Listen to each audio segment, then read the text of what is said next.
Welcome aboard the Cygnus. Consider yourselves my guests.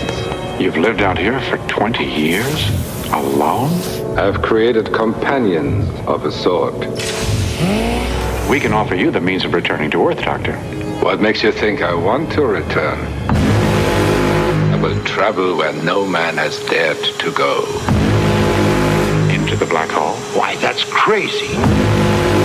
I'm just telling you that I had a gut feeling that I was looking at some kind of person.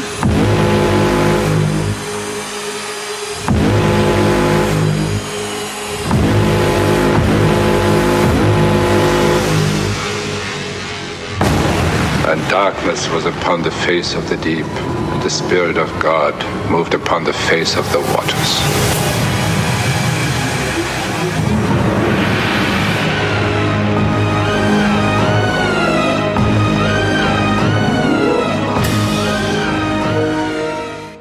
Welcome back to the Couch Command. With me today, let me introduce myself. My name is Keith. I'm the host of the Couch Command podcast on popgeeks.com. With me today, I have my friend Chuck. Hello, I'm here to talk about Disney's The Black Hole, and I'm very excited. Love that film. Yeah, this is actually Chuck's idea from a long time ago. Like when I was first starting to try to get the podcast together, and whenever I talked to Chuck would be like, "I'll be in it, and we're gonna do The Black Hole." So this has been a long time coming. Glad to have you on. Thank you. All right. Also, I have with me Matt Doc Falconer. Yeah. Hey, you know what? I knew it. I knew we were going to do this before, and we just never got to it, right? Yeah. I also found old notes. Me too. I took. Dude, I found these old notes. They're not good. They're not good notes, but they're notes. And yeah. So yeah, more on that later. But hi there. Hello. Good to be here. Also, we have MJ. Greetings, programs. All right, yeah. We did plan for this, and it kind of fell out for whatever reason. But while I was taking my notes, I was like, wait, where? And I looked through. I was like, oh, whoa! I already have a bunch of notes to rock it through. But to start, I think we should begin with our beginnings with the movie Black Hole. I'll go first. I saw Black Hole as a child. Likely too young to be watching it, but back in the 80s, that happened all the fucking time. My only memory of it when I first watched it was the explosive lightning bolt that went through my entire brain and nervous system when I didn't look away because I thought I was brave enough. But the evil doctor? Reinhardt, yeah, he's floating in space. Then he dips below the camera. Then his face disappears, his hair wild, his eyes wide, and just this horrific jump scare that I've never forgotten my entire life. I was a single-digit kid, and that fucked me out hard. I think that's why I never watched it ever again until we had a conversation with one of my best friends back when I was a kid named Scott. And I think he mentioned, he's like, yeah, you mean with the one where they end up in hell at the end? I'm like, what do you mean? What? And we watched it again, and sure fucking enough, he's like, yeah, pause on our SD TV. Lakes of fucking hell of fire. They went through actual hell. So, yeah, I've always had love for this movie, off-kilter, Star Wars-ish. But yeah, that's the beginning of it. Next, I'll go with Chuck. Why is this movie so special to you? Why do you insist on this one? Well, because one thing, it gets shit on quite a bit, but also a lot of people don't know about it. It's become quite the cult classic in the past couple of decades. And there's a lot to love about it. There's, especially considering there's a lot of hate for it. Oh. So, and as a lover of the Star Wars prequel, I guess this just falls under that for me, where it's like, oh, it's a movie everybody hates, so I love it. People finally come around to the prequels, including me, and Chuck was always on board with defending it. Even when at the height of the hatred of it, Chuck was there going, nah, you guys are missing something. Yeah, I still watch them. I watch them more than I watch the sequels. So, that says something to me.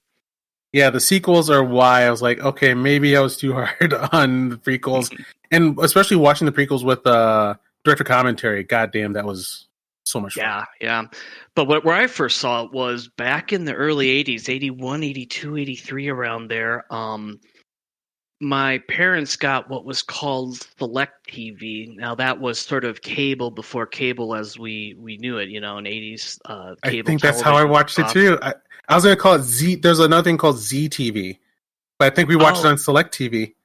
Yeah, and you get like a cable box, but I think there were only like 4 channels or something ridiculous. So you'd watch that along with your over-the-air television. And 4 channels, I can't go into much detail because I don't remember much of that from a kid, but I just remember like you could watch movies. So that's where I saw The Black Hole for the first time. My dad wasn't big into sci-fi and fantasy and stuff, and mainly sci-fi, but so he had it on one time and I watched it, and just it like seeing Empire for the first time when I was 4. I mean, I didn't know what the fuck was going on, but the John Barry's music with the awesome just cinematography and the designs of the robots really spoke to me.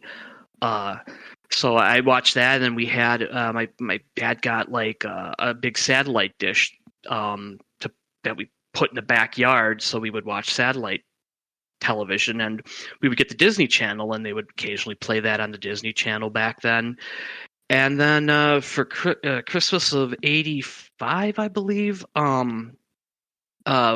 went to my parents took me to a liquor store to rent movies, and they had in their little bin of movies that they were selling, they had The Black Hole for sale in the old clamshell white Disney VHS box. Oh yeah. And so they bought that for me. It was my stocking stuff for Christmas that year. And What street was that liquor store on? Do you remember? well, this was In Milwaukee, right? no, this was, I grew up in sort of like middle of Wisconsin. Okay. And it was just some small town. Hold on. I'm confused. This liquor store is selling Disney VHS? You could rent movies from Yep. this liquor store, so you would go and Before Blockbuster, that's how we did it. There was like this liquor store that was on like a major street, and then there was like this back room full of VHS tapes, and no one would let me pick Mac and Me. Which For your own good, Keith. Not even the employees. Freaking movie. You and Yeah, Paul like Rudd. they let me choose like a lot of weird stuff, and they're like, "No, this one is no, Keith. We're not getting Mac and Me." So yeah, I've been a fan ever since. And then when it came out on DVD in early aughts, that's when I picked it up, and I loved it ever since. All right, MJ, what's your start with the Black Hole? Kind of same boat with you guys. The last time I saw it was when in my preteens, and I barely remembered any of it. The only things that really stuck that I could remember was the massive meteorite rolling through the hull of the ship towards them while they're trying to run away, and Vincent and Maximilian, the robots, floating around, and the end shot with Reinhardt in Maximilian's body in the fires of hell. For some reason, those are the only scenes that ever stuck with me. I couldn't recall a single detail otherwise. So it was kind of a trip rewatching again a couple days ago in preparation for this, and I really enjoy the movie. It's Awesome. I mean, I can see why you wanted to do this movie after the Star Wars episode we did, because, Black Hole came out in that wave of sci-fi movies that were all greenlit by the studios after the first Star Wars movie was such a huge success. So, it was a trip going back and watching it again. And this is the first time since you were a child that you've seen it? Yep. Oh, First time I watched it since I was a kid. This would be interesting to hear more about. Yep. And then Doc Falconer? Oh, yeah. So same. The last time I watched this, besides the first time we were going to do this, was as a kid. And my major memories as a child were I was scared of everything. Everything in this movie scared me. This cemented space is a scary place for me. From like the robots to the music to MJ, the giant fireball going down the hallway. It was all scary to me. But one of my big memories as a child was my brother had a model of Maximilian. Oh, wow. Nice. Yeah, that he slapped together. And I remember thinking that design was so awesome. as a kid. He was just like so scary and cool looking. Robot Darth Vader. Robot Darth Vader. You're right. Oh my gosh. Yeah, Wow. Max Payne was fucking dope as hell. Like I agree. The feeling of just absolute horror as a kid, Yep. just being dragged through hell watching that movie because nothing was beautiful or fun or safe. Like the hull can rupture and you suck down to space. Like this isn't Star Wars. No. Yeah. Space was a scary, dark place where robots kill you. Was my takeaway. Well, what's interesting is... I'm sorry, go ahead. Oh, I was going to say, the thing about the movie was that it did come out post Star Wars in 1979. It was actually Disney's Christmas film for that year, if you could believe that. For the whole family. For the whole family, yeah. Everybody, get in here. We're gonna have some nice Christmas memories right in the chest. I remember it came out in the late 70s, early 80s during that kind of darker period of Disney movies where like the Witch Mountain movies, and they were just making these darker tone movies, and I was like, this isn't Mickey Mouse. This is weird. It's cool, but this is Disney? Really? Yeah. Well, a big part of that was a couple of things. Was Walt Disney's death really shook up the company, and when he died, what was it, 66 or somewhere around there? And so the CEO at the time, in the early 70s, which was when the black hole was actually proposed, because of the success of Towering Inferno and the Poseidon Adventure, like those disaster films. It meant to be a disaster film for Disney, and the CEO wanted to sort of branch out beyond the typical Disney brand and start focusing more on adults than more mature material. So that's where this movie came from. And, wow.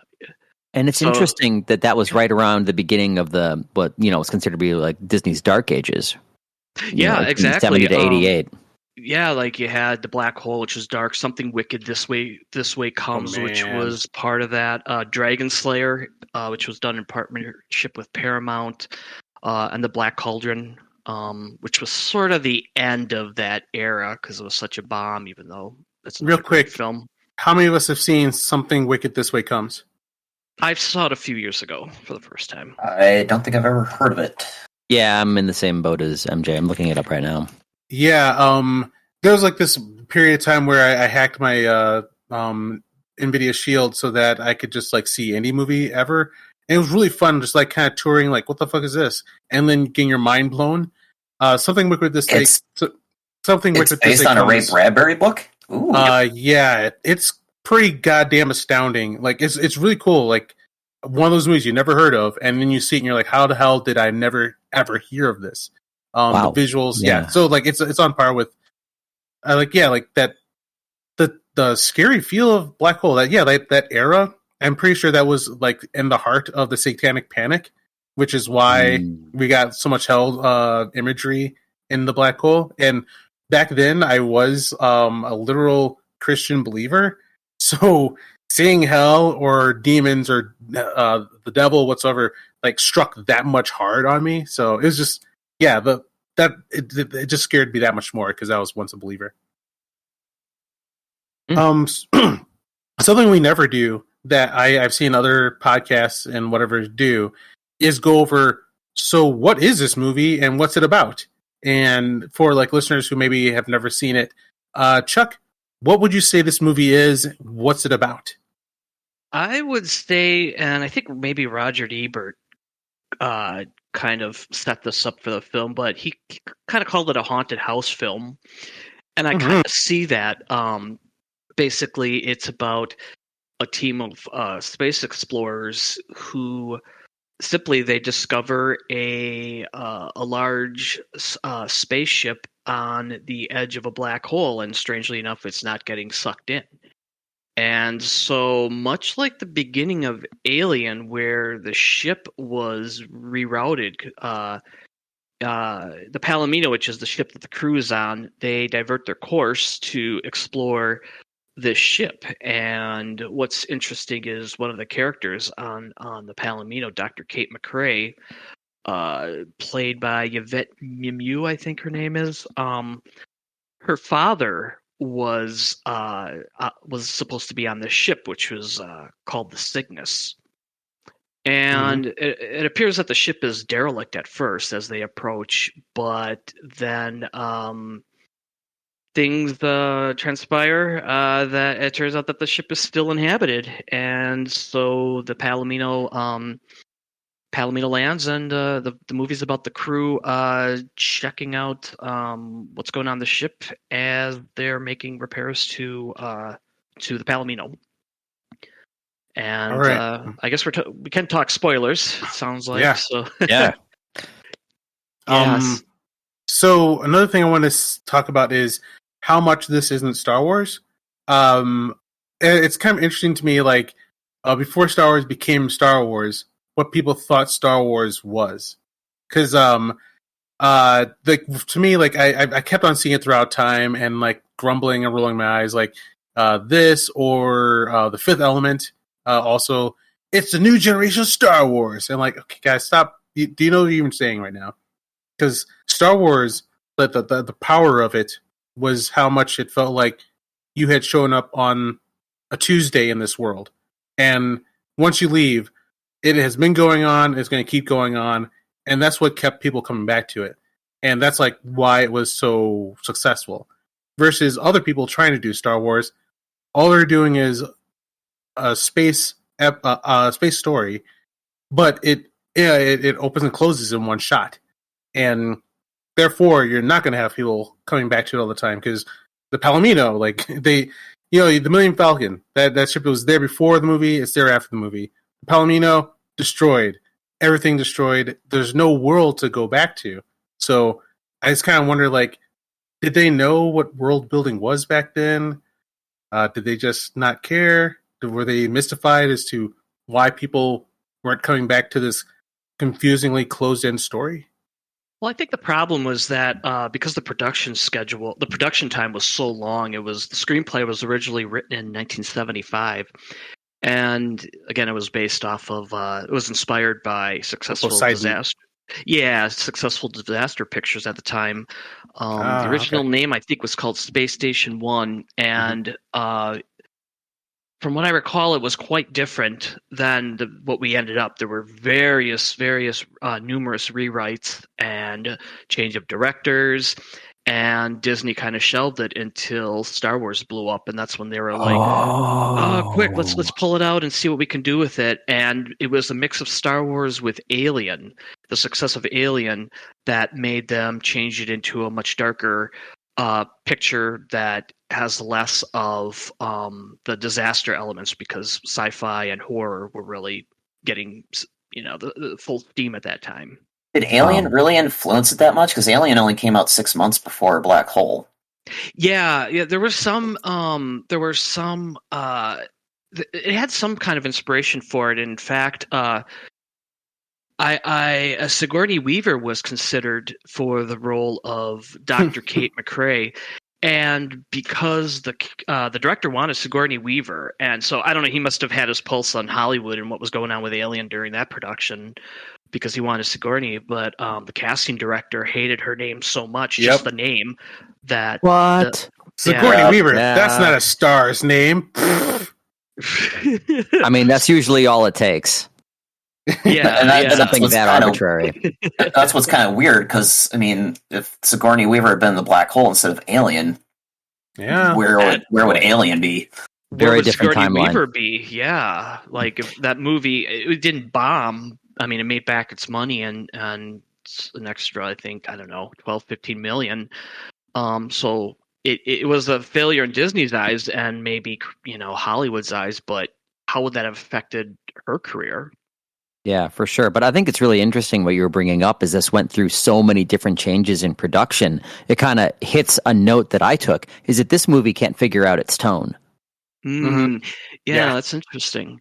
It's chasing so many, not so many, but it's chasing different tones, such as like this is a crash, a sinking ship story, but it's also Star Wars, but it's also horror. It's also gothic horror.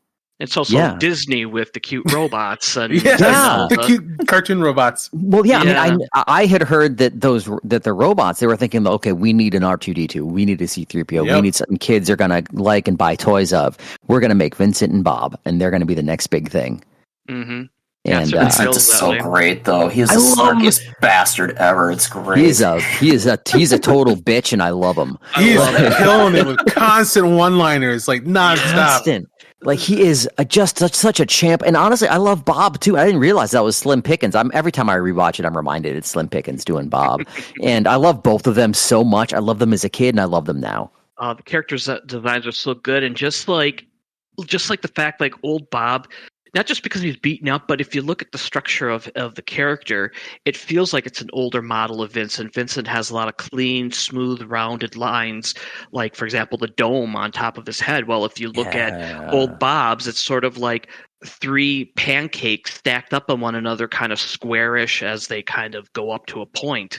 Right. And Vincent has like this nice smooth dome. So they really put a lot of thought to the character design of the bots, which I always loved as a kid, and still do today. They did, yeah. And I was actually kind of thinking that all the wires sticking out of Bob, I'm wondering if that's supposed to be evocative of messy hair and facial hair and stuff. Yeah, one thing I noticed was like he has like a little tuft of wires coming out like under his eyes that reminds me of like a mustache. God Yeah, bless exactly. that guy. Slim Pickens mustache. That's Why so is there funny. a guy named Slim Pickens? Is that his God-given name? You know, I was reading about him today, and I want to say yes, but I doubt it. All right. Lewis Burton Lindley Jr. Yeah.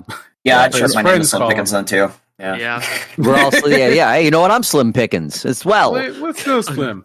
I'm Plim Sickens.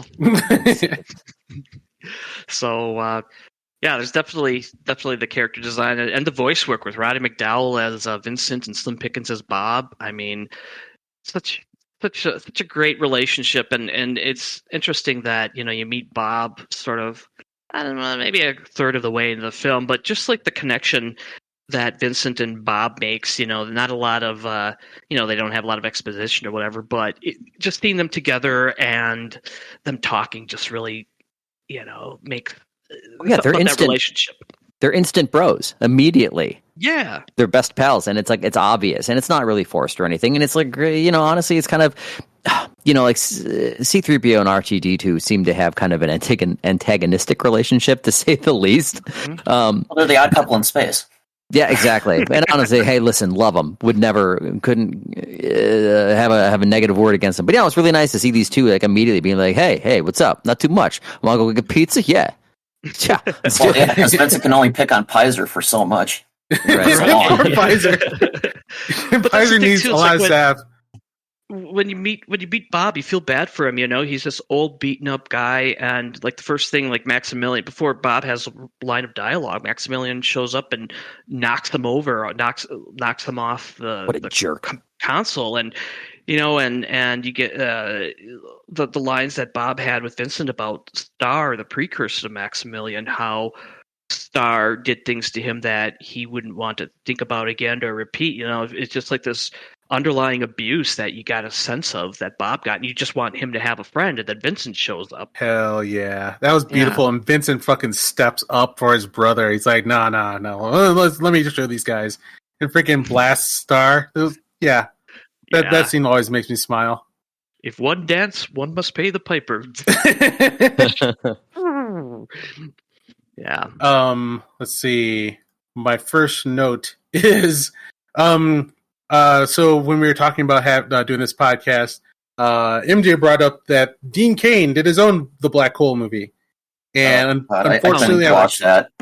Oh, I'm so sorry you watched that. yeah. It's a movie called The Black Hole, also called The Quantum Voyage, and there's no reason it should ever be called Black Hole because there's no black holes in it, and it's a really bad movie that is so bad it's not really worth your time, and it ends up being one of those Star Trek episodes where someone walks around the corner and trips over like their birthday cake. Like, why is their birthday cake there?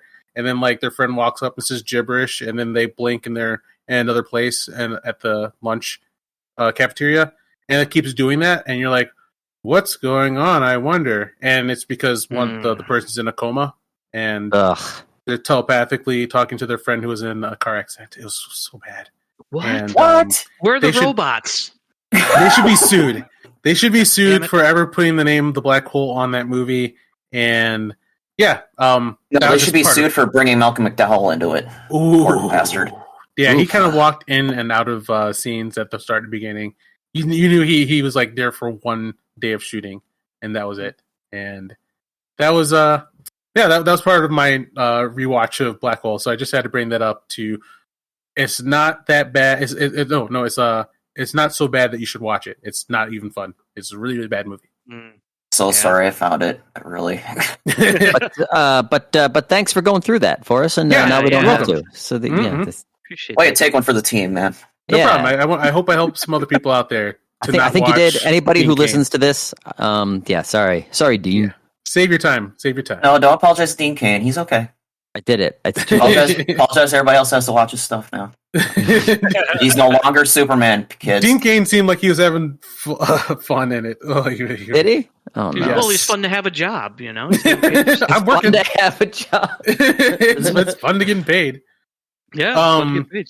Oh, interesting Aliens reference or connection potentially. In Aliens, like Frost talks about being, Arcturian Poontang, and then like some guy goes, that the one you're with was a guy, and he goes, doesn't matter if it's Arcturian, and they go, oh yeah, everybody high fives and everybody's happy. And in this, there's a planet called Arcturus 10. Arcturus 10. Blah. Anyway, I missed that. Ooh. Oh yeah, interesting. Yeah, but the thing I was watching with the subtitles on, so I saw Arcturus. Nice. Yeah, that's the thing about watching films. Like I've seen Black Hole dozens and dozens and dozens of times, and like each time it's like I notice something new, and I love that when it happens in a movie. Like today, I was watching it, getting ready for the cast, and I noticed something I've never noticed before. During the fight between Maximilian and Vincent in the end, Vincent actually shoots off Maximilian's spinning blades. I think I saw it too for the first time. It happened so quickly and I'm like, pause it. No, he shoots off a blaster. No, he shoots off because Maximilian still has both spinning blades around, and Vincent is like floating back and constantly volleying shots at Max, and it shoots off the left blade first and then the right blade, and I'm like, I never noticed that. So, and that's when Max switches over to I think it's like the it's her arms or something. Yeah, the thing that electrocutes Vincent. I think then I'm not sure if I noticed it or not, because like I think he also takes out Max's blasters, because that's when they start going to melee. Oh, interesting. Yeah, because Max shoots old Bob, and then he I don't know. I gotta watch that again. Yeah, that movie has great detail in it. They definitely cared. The effects work, the cinematography. I mean, the music. The music really sets the tone of the film, I think, and done by the late great John Barry of classic Bond films. And this and Star Trek: The Motion Picture are the last movies to do overtures at the beginning of their movies, because it just fell out of style. That's why they stopped. Hey, I got something about that. So the overture starting, like we just look, I know what they were doing, but they straight up had a black screen for 2 minutes with the overture going, and just say, hey, everybody, it's the Black Hole. Everybody ready? This is what we're doing. I think the thing that overtures were meant, I think it goes back to like live theater, where, hey, you guys in the lobby, the show is starting, the production's about to start, you better get in here. So the orchestra starts playing music to let people know, oh shit, we better get to our seats. So I think that carried over to motion pictures, and then. Hold on. Like the overture would normally be done over credits, for something in older movies, for sure. They wouldn't just do it over a black screen. Well, see, I did. Star Trek do the same thing? Was it over credits or motion picture did? Yeah. Most. Well, usually I don't know the overture starts before the credits. I thought that's. I mean, I listen. I'm always happy to be proven wrong. And you're but, wrong. like, You're wrong, sir. That's not proving. You're just saying it. I know. I'm so happy. Oh wait, you're right. You're just saying words. Gotcha, MJ. Gotcha. Being a submission until you just admit. No. But yeah, for sure. No, I agree with you completely. That is something that they used to do before older movies. They'd play the credits and they'd play the overture. You get like a little taste of all the songs. They certainly do that for musicals. You know, you get a little bit of this, a little bit of that for all of them, and then the movie or the show starts or whatever. But I would love to, like, if there's an example of another movie that just straight up had a black screen for 2 minutes before the credits started, and that's the beginning of the movie. I think this was a deliberate thing that the black hole did. I think because it's a black hole, so you get 2 minutes of black. I was like, there's something wrong with my computer the first time I saw it. Oh, yeah, I totally understand. Yeah, that makes a lot of sense. What's interesting is, and I'm glad they did this, was the overture was actually kind of like the hero's theme, because when the movie starts with the title credits, it's the black hole theme. Well, this was sort of the heroic theme that was playing when later on in the film, when the crew is trying to get to the Palomino and they're under attack by the sentry bots, and they're in that huge sort of, I'll call it canyon, like this area where there's the sentry robots are all on a bridge. They're shooting corridor. down. It's like the main corridor. Yeah. It's more like a canyon. Canyon. Yeah. The corridor is a little bit running through. Would you call it a canyon? Yeah, Bit Bit of a canyon. A little bit of a canyon. Kind of like that. Corridors they're running through. They're running through the corridors. Yeah. But then they The went down corridors through are that. in. It's the area where the big meteor is rolling down, and then they run across the bridge. And so and Bob and Vince get them in the crossfire. Yeah, And a huge set piece to be used later. Yeah. I feel like that music that they play, like when they were doing like the heroic stuff, like to me it almost felt like it was almost too much. Like, Yes, exactly. It's so heroic sounding. Like, oh, here we go. It's time for heroics. It felt off to me. Yep. I've also been wanting to say that. Like I love the heroic theme. And like when it comes to like stuff like this that I love faults. I love that it's so uniquely off. But with If you watch the older Bond movies, they do the same thing, because like they'll have scenes of like. Oh, sorry, Keith, you're cutting out there. You're definitely cutting up. Oh shoot! I don't know. Can you hear me still? Yeah.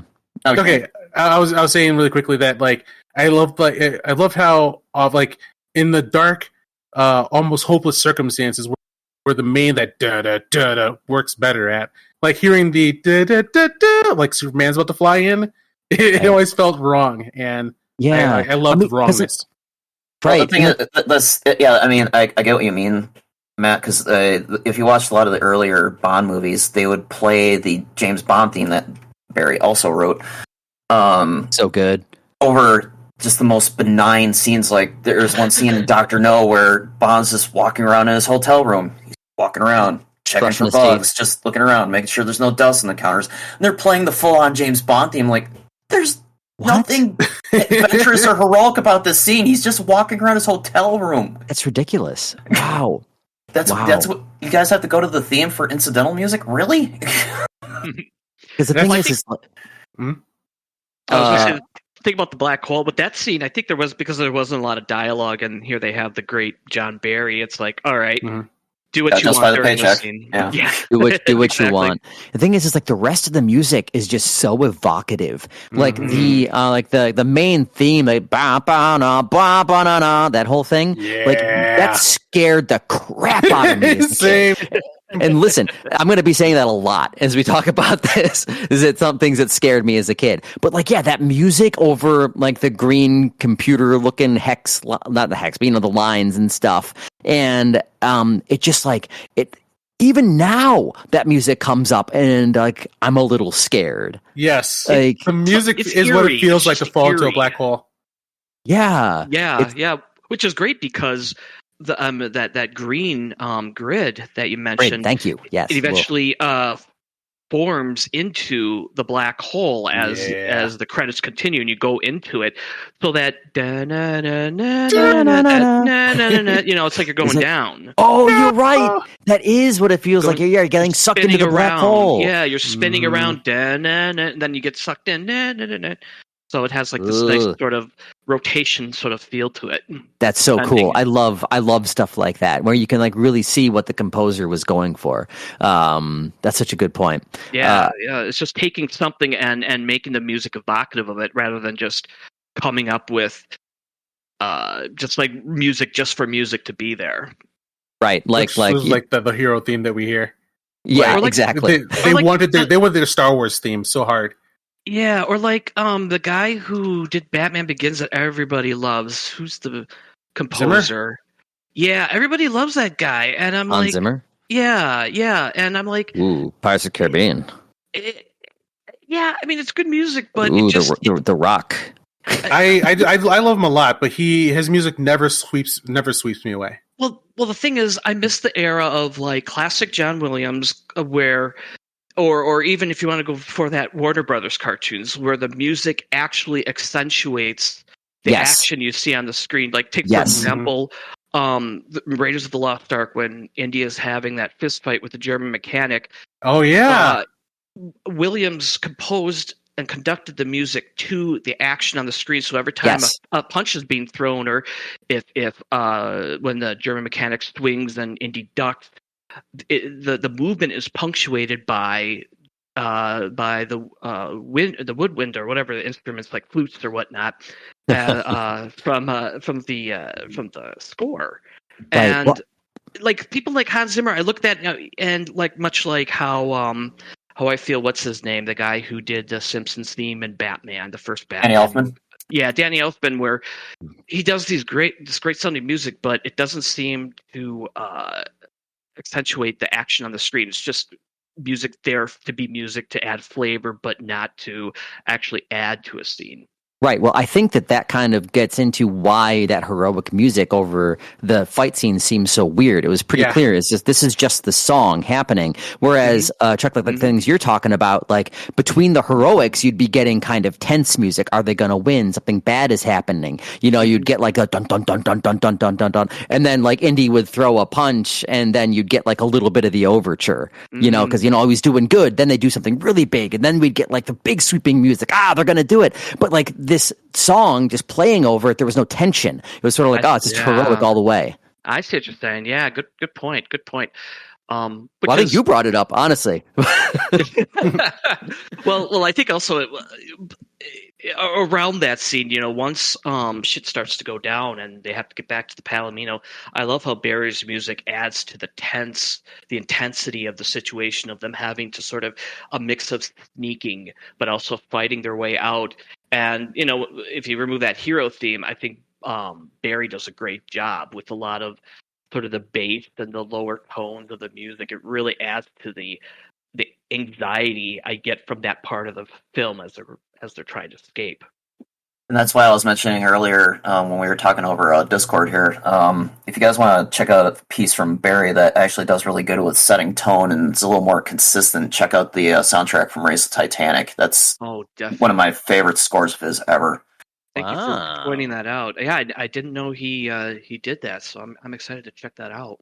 Yeah, one of the pieces from that music is my daily recentering music because sometimes I get so harried. I'm like, okay, recenter. But on John Barry. Okay, we're good now. Awesome. Life is good. Yeah, well, one interesting thing about the soundtrack of the movie is that it was the first motion picture to record its music digitally. And it was recorded on a 32-track 3M digital recorder, which apparently made it difficult for the full score to be eventually released. Which eventually it did in 2011, but the reasoning was that the technology was so old and outdated that the people at Entrada, is that the name of there's some soundtrack company that releases obscure scores, like full scores. Oh, yeah. And okay. they had to somehow get the recordings off of this old digital recorder, but eventually it did, so you can get the full soundtrack, which is a great thing. Let's see. Another note, when it comes to spaceship designs, Palomino is quite the uncomfortable death trap looking of thing. And like, so that's another like problem, or quote unquote problem I have with it, is the lack of like building a world that looks like it actually works. Where do you think that, like, you know, that their space explorers, they would last long in what looks like a lunar lander, and the lunar lander also is perfectly designed to land within the Cygnus, and convenient. Yeah, like everything, the Cygnus landing pad is shaped so that the Palomino can land into it, making you wonder, like, does every ship look like the Palomino? Or, well, definitely not. Because remember, they were going through, when they were trying to figure out what the USS Cygnus was, they were going through all of those silhouettes of the other ships. Mm-hmm. And they all look so janky. Yes. But I love it. Me too. I mean, it feels evocative of, like, you go back to the 60s and 70s and look at, like, paintings that... Pulp sci-fi. Yeah, but even stuff like, for example, when Ralph McQuarrie worked, he did paintings for NASA, and he did sort of like, okay, what these ships could look like in the future. It's very much in that vein of kind of janky, blocky, even like 2001, where it looks like it could be real, and they're not super streamlined like you would see in, say, like Star Wars or Star Trek even. Right. Yeah, because I remember they're in space, so aerodynamics really don't matter. Yeah, exactly. I mean, you look at old rocket ships and shit, and they're cool, but they're not necessarily sexy. And like looking at the Palomino, I definitely did get something like a vibe of like, okay, this could be real. I mean, to me, anyways, like it feels like it could be real. Mm-hmm. And it could be because, like you mentioned about the lunar lander, visually there's some kind of ties to it, and I'm sure the production designers looked at what NASA has done in real life and thought, okay, 100, 200, 300 years from now, what could it, what would the evolution of that be? Right. What kind of weird ass ships might they come up with, and made more for a purpose rather than like looking cool. Like, yeah. And maybe. Like, I'm sorry. Oh, I was gonna say, like, how much do you think they understood or cared about needing faster than light travel? Because it didn't look like it had a hyperdrive or anything. Or I'm just wondering, like, maybe that was just a level of like sci-fi to like, we don't care. Okay, we're not. Well, I don't think they had a microwave. That thing was janky. They had an 8-track player in there. Yeah. Listen, FTL, Keith. That went into the realm of hey, don't worry about it. Hey, nerd, just having fun. Hey, nerd, sit down. How far away from Earth was this black hole? Yeah, because it always struck me that Palomino, that could not have been that long of a range, because it didn't seem like they had any like hypersleep capsules on the ship or anything like that. Yeah. Well, I have to say, one thing I wanted to mention was, and this may answer that question, I highly recommend picking up and reading the novelization. It's one of those books where, I mean... the one that Alan Dean Foster wrote? Yeah. Ooh. And there's so much more to it than what they stay in the movie, show in the movie. Well, you heard what happened when Foster was looking through the script for the novelization. He came up with a list of suggestions that caused an emergency meeting with the Disney brass, because, like, oh god, this thing's a scientific train wreck. Oh. Well, definitely in the end, I'm not sure how. As a kid, I never understood it, because like when they're trying to climb up to this, the probe ship to get away, and how are they breathing? Are they outside of the ship? What the fuck? How are they alive? Yeah, I noticed that. You also noticed how Bob was the only one who got cold when the air was getting sucked out of the. Out of the what's the term I'm looking for? The greenhouse part of the ship. Mm-hmm. But then the organics are like, oh, poor Bob is cold. I'm like, you guys get cold before Bob. What is going on here? Yeah, seriously. Yeah. Oh, well, I mean, junk science. Yeah, exactly. No, we should not be worrying about this. Is a pulp fantasy adventure. And like, a lot of like looking up black hole has Neil deGrasse Tyson popping up every so often, going, "It's so inaccurate." Like, hey, Neil, chill, dude. No, this is not your place right now. You have to wonder if it would have been more scientifically accurate if Harlan Ellison hadn't been fired the first day that he was working on it. Maybe. Did you guys ever hear about that story? No. I heard about it, but I don't know any of the details. This ought to be good. Harlan Ellison was hired to be the scientific consultant for the movie, but he only made it halfway through the first day. He was at lunch with the crew and was joking about making a porno movie with Disney characters. Damn. And Walt Disney's nephew was sitting at the table next to him and heard all of it and took it seriously and had Ellison fired on the spot. Oh no! I was just kidding. Oh my god! Yeah, that's what Ellison tried to say. I was just joking. It's like, no, dude, you don't mess with the bread and butter of Disney. You just don't do it. Don't talk about holes with Harlan Ellison.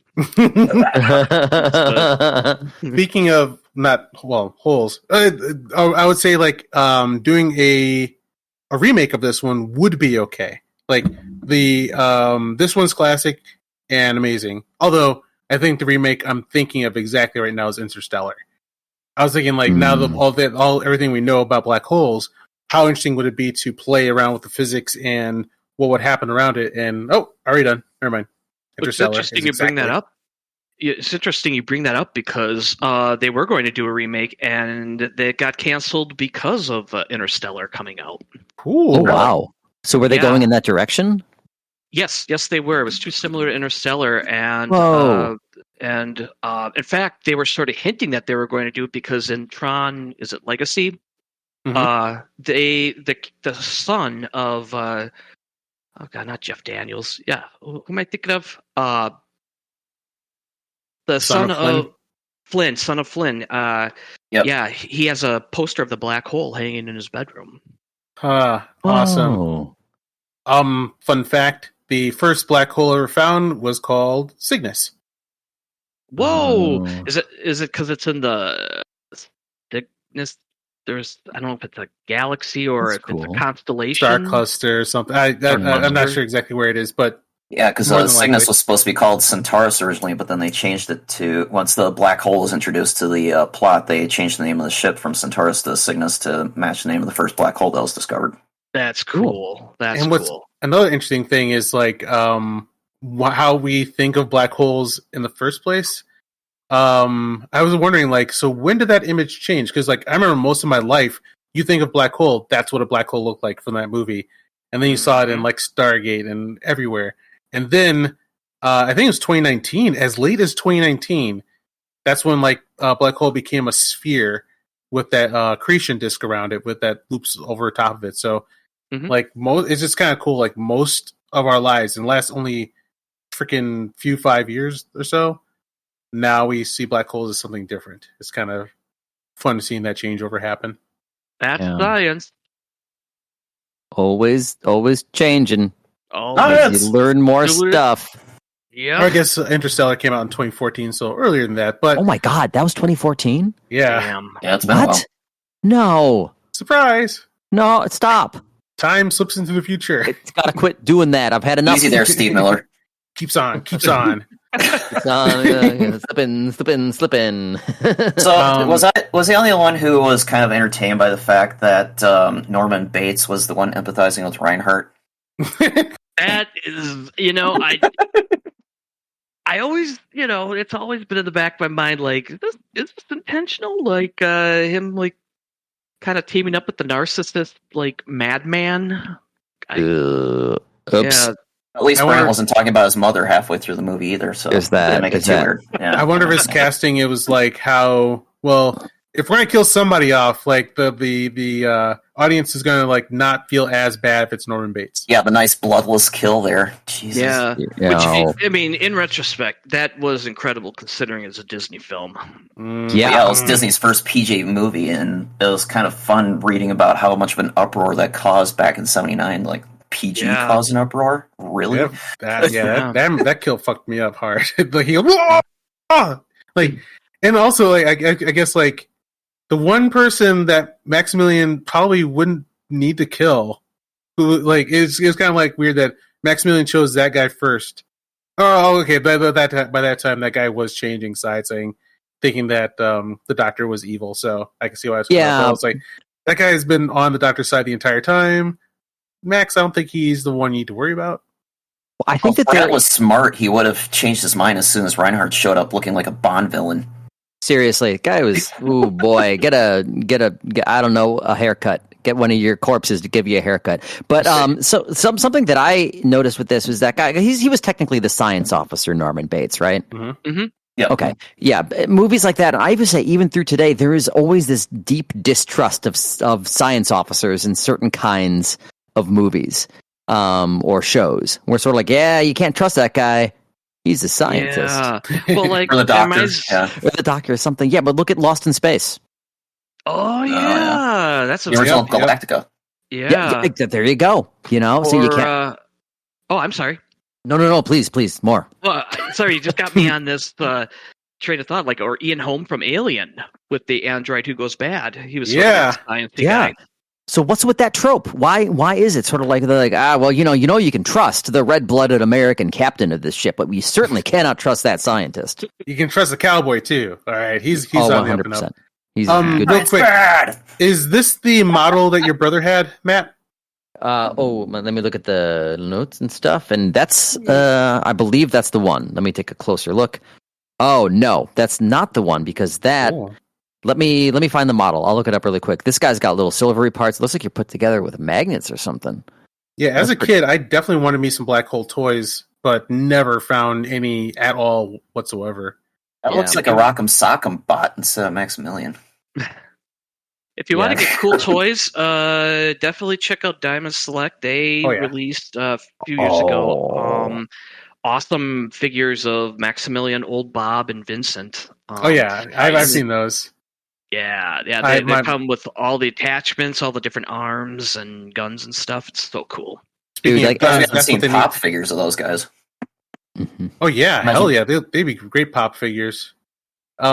Speaking of guns, that's also what I always wanted. I'm positive Star-Lord's blasters are an homage to those two doubles, like top and bottom blasters. Yeah, I noticed that when I rewatched those. it. Yeah.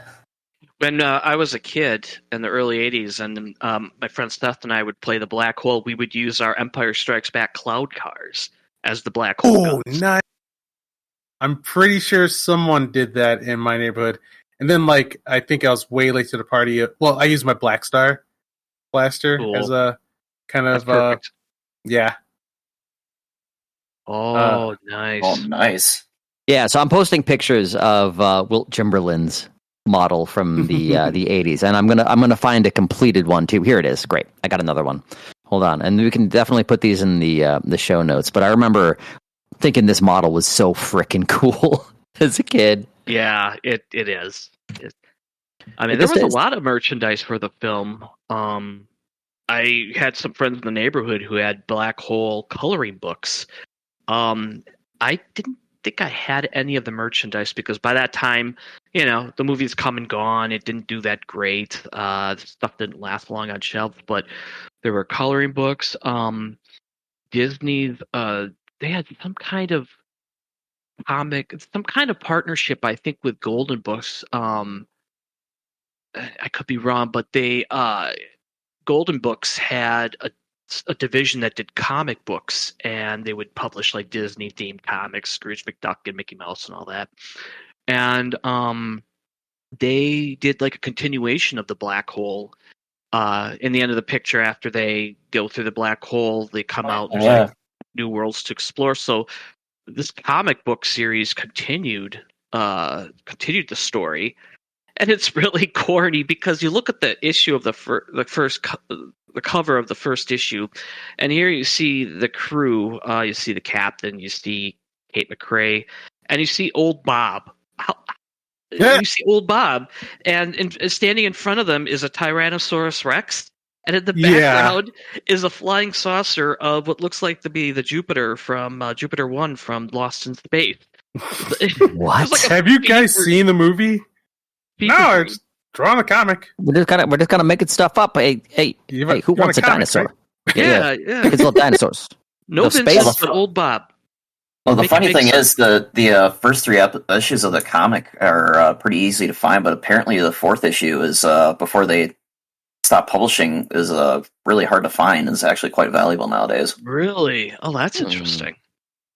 Yeah, and, I was reading into this week in preparation for the cast, and I found out about the comic book series, so I went out and read it, and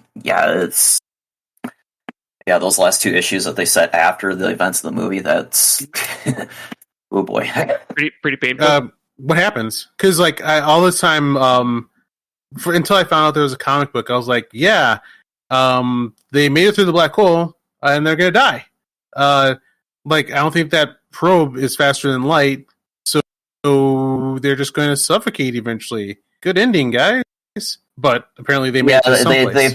They get thrown. It's multiverse. They get thrown into an alternate dimension or alternate universe, and they see mirror versions of everybody. And Reinhardt's this massive villain, intergalactic villain, and Maximilian is second in command.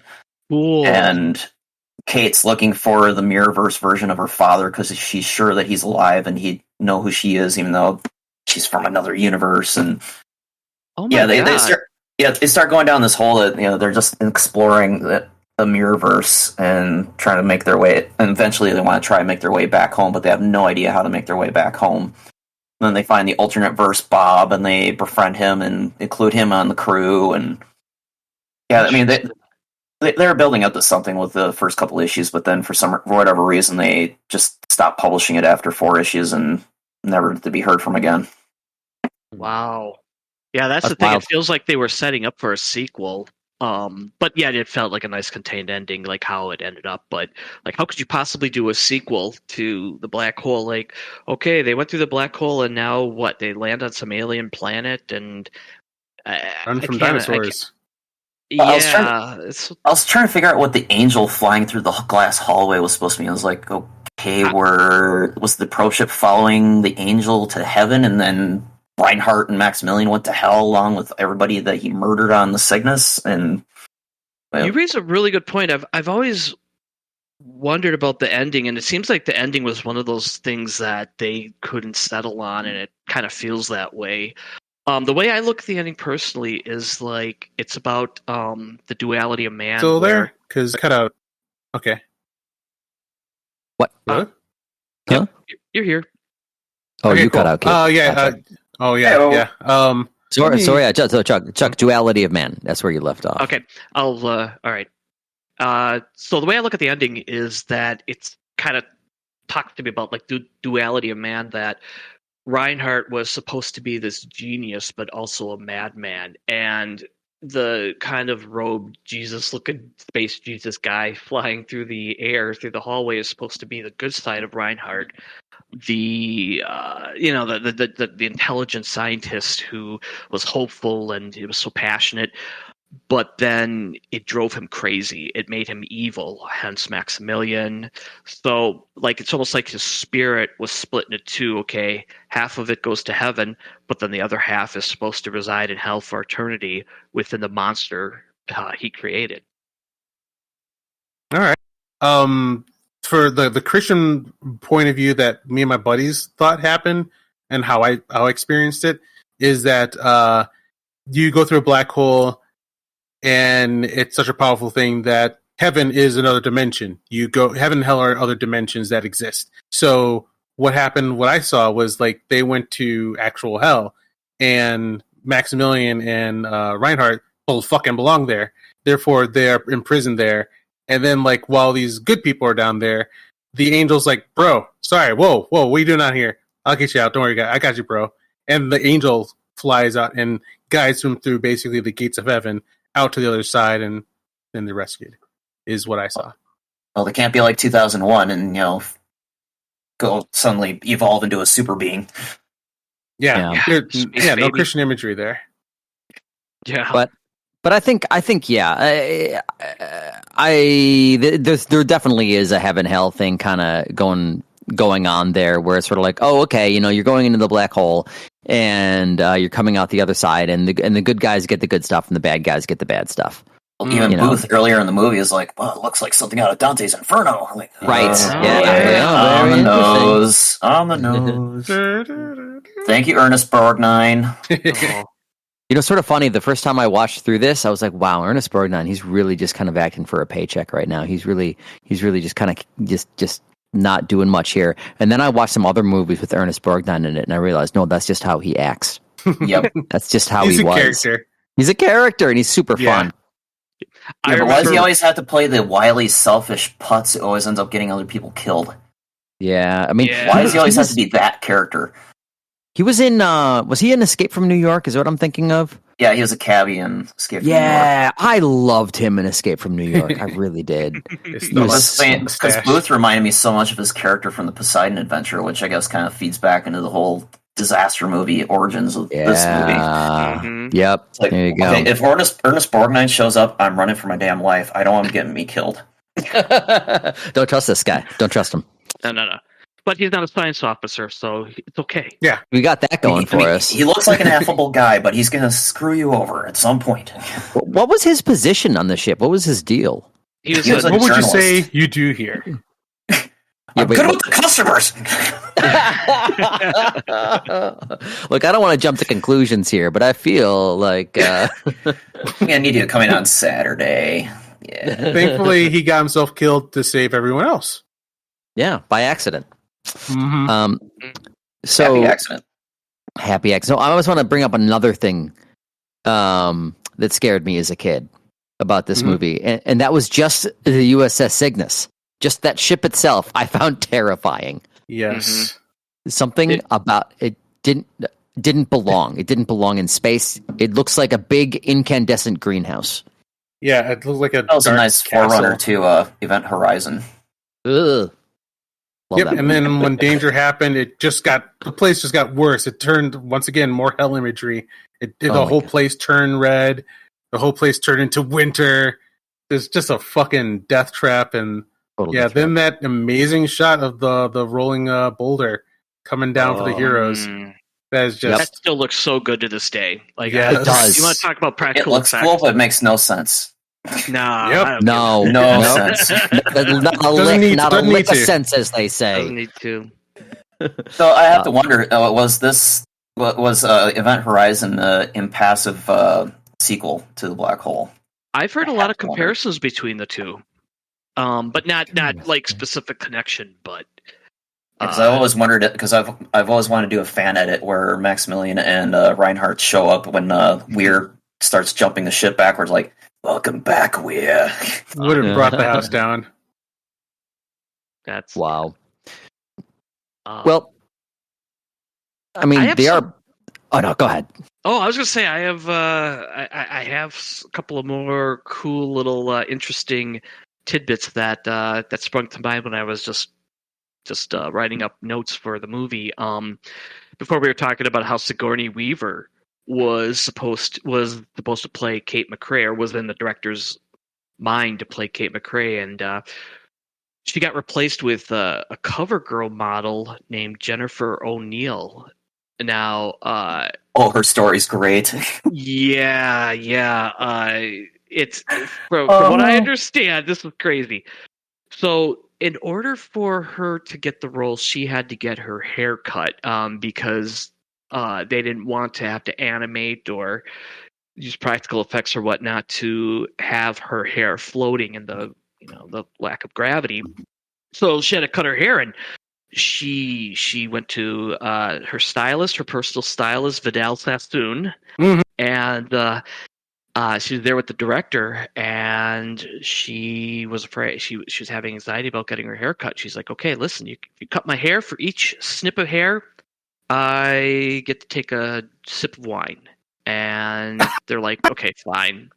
Yeah. So she takes a snip. She had a lot of takes a hair sip. too. Yeah, she long hair, long luxurious hair, and snip, drink, snip, drink, snip, drink. By the end of it, she was fucking trashed. So she was she left the stylist, and I think this was in either Hollywood or Los Angeles, I believe. She got in her car. She drove herself into an accident, and she ended up in the hospital. Not to laugh, but Yeah. oh my god. So Yeah, that was a series of bad calls, ma'am. Yeah. Sorry, Yeah. it's unfortunate. Yeah. Yikes. And because of that, she couldn't film her role because she was too injured, and so she was then replaced with Yvette Mimieux. Wow. Again, I don't know if that's how you pronounce her last name. No, that's pretty. Yeah, that's good. Yeah, it's French. Another Spot on. fun fact: the Dastardly Robot star was apparently played by some famous mime, and he hired his other mime friends to play the robots. That's awesome. Wow. Yeah. I had to admit, when I was watching the movie today and seeing, I never really thought of this, but I'm looking at the Sentry robots and I'm thinking, how could they see through that helmet? The eye pieces didn't look transparent to me. I don't know if there's a way they're kind of like chrome reflective. Mhm. I don't know if they could have made some kind of material that was like a one-way see-through thing, but the way they moved, I mean, it looked really good, and the way they emoted, and they were able to walk themselves around a set, I thought was so interesting because how the hell are they seeing anything? And also when it comes to minions of Reinhardt, I know there's no answer. The answer is Key, stop. Don't worry about it. But like, Reinhardt, pretty much lobotomized his crew and turned them into robots. So I always wondered, like, so why do they care about having a funeral for one of their own?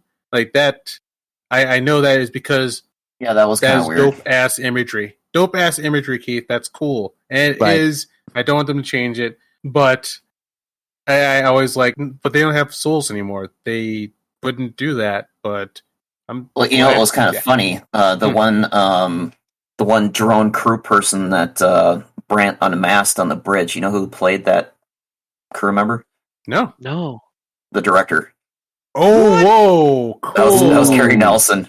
Really? Nice. Wow. Oh, that's cool. Wow. That was a crazy scene too. But that was wild. And just thinking that they all looked like that, just scary stuff. Especially for a kid. So yeah, also scared of that when I was a kid. But going back to the funeral thing, I feel like that was a clue, right? That there was something funky going on. And so definitely it was a narrative device, and like, you're saying, it looked cool. And so that's why we're going to do it.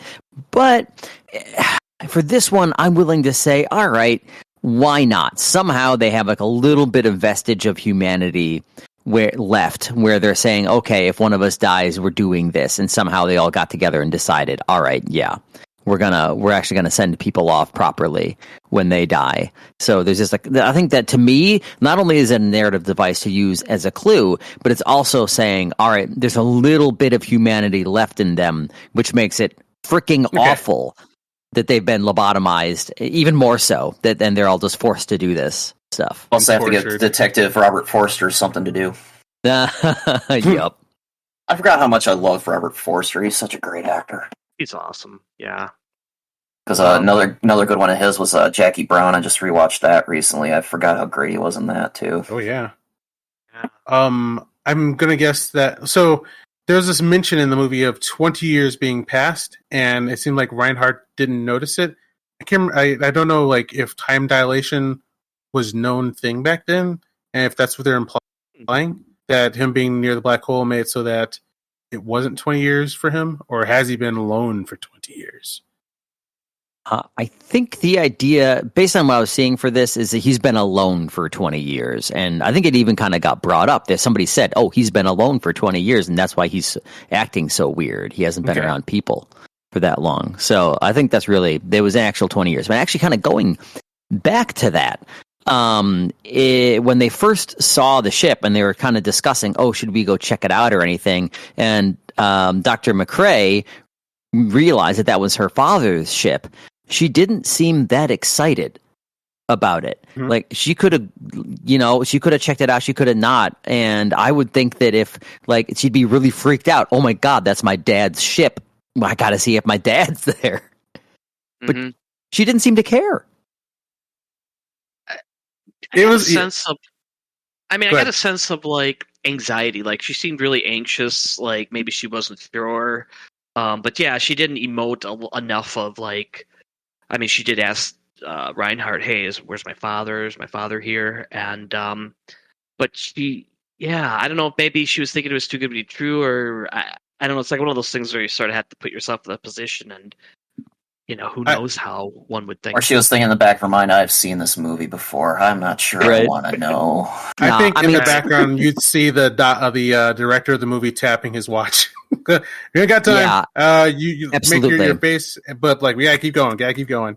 No, that listen, like that would have been, there should have been something more going on there. That's either directing or writing, right there. I certainly don't blame the actress for that one, but like she should have been, there should have been that. To me, she should have been the driving force to go investigate that ship. And I mean, also that might have just been a little bit of like late 70s, like the woman can't be in charge kind of thing.